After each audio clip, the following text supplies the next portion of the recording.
STEM subjects. Science, technology, engineering and mathematics. They are so much more than just sitting in lectures and solving equations. Renewable energy is a field that is constantly changing and evolving with new technology.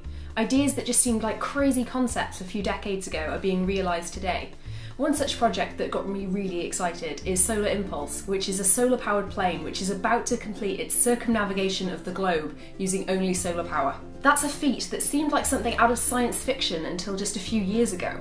A similar exploration into the capabilities of solar power took place all the way back in 1986 when a team from Cardiff University, including my dad, built a solar power car called Sunrider and drove it all the way from Athens in Greece to Lisbon in Portugal. If you are interested, they filmed it for BBC Top Gear and I made a short video about it which you can watch here or in the link in the description. To mark the 30th anniversary since their trip, they got the team back together at Swansea Waterfront Museum and invited along a team from Cambridge University who've made a more modern solar-powered car. Their car, Evolution, drove across the Australian outback last year in 2015. I asked both teams a little bit about their experiences of driving these vehicles. I had the original idea that we should start to build a solar-powered car to show that it could be done. It was like a weird camping expedition with a lot of high technology attached. And we made it up, a lot of it, as we went along, deciding where we should go next and what we should do.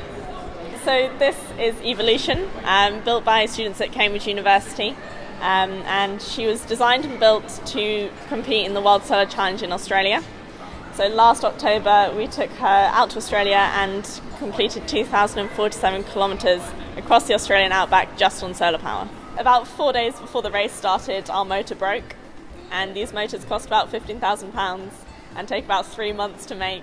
We fortunately found another team from the Netherlands who had a spare one and lent it to us.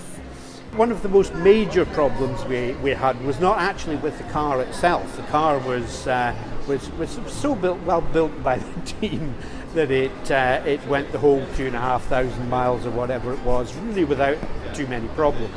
However, the little scooter that we used at the back blew a cylinder head gasket in the middle of the mountains, and we couldn't get hold of a replacement one, so we had to make a new cylinder head gasket out of a Fanta can.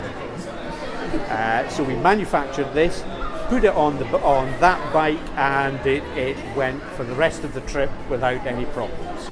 I also asked them what words of wisdom they would have for anyone who's interested in taking on a STEM subject. I'd say get into something where you can do something no one's ever done before, and that gives you the feedback, and you're only limited by what you can imagine is possible.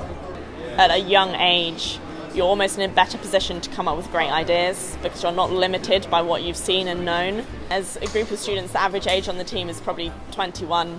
And we've managed to raise £1 million, build a solar-powered car and cross the outback with it.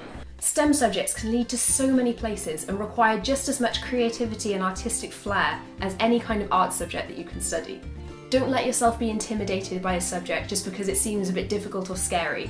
If these guys can do it, so can you. As always, thank you so much for watching and I hope to see you again soon. Bye!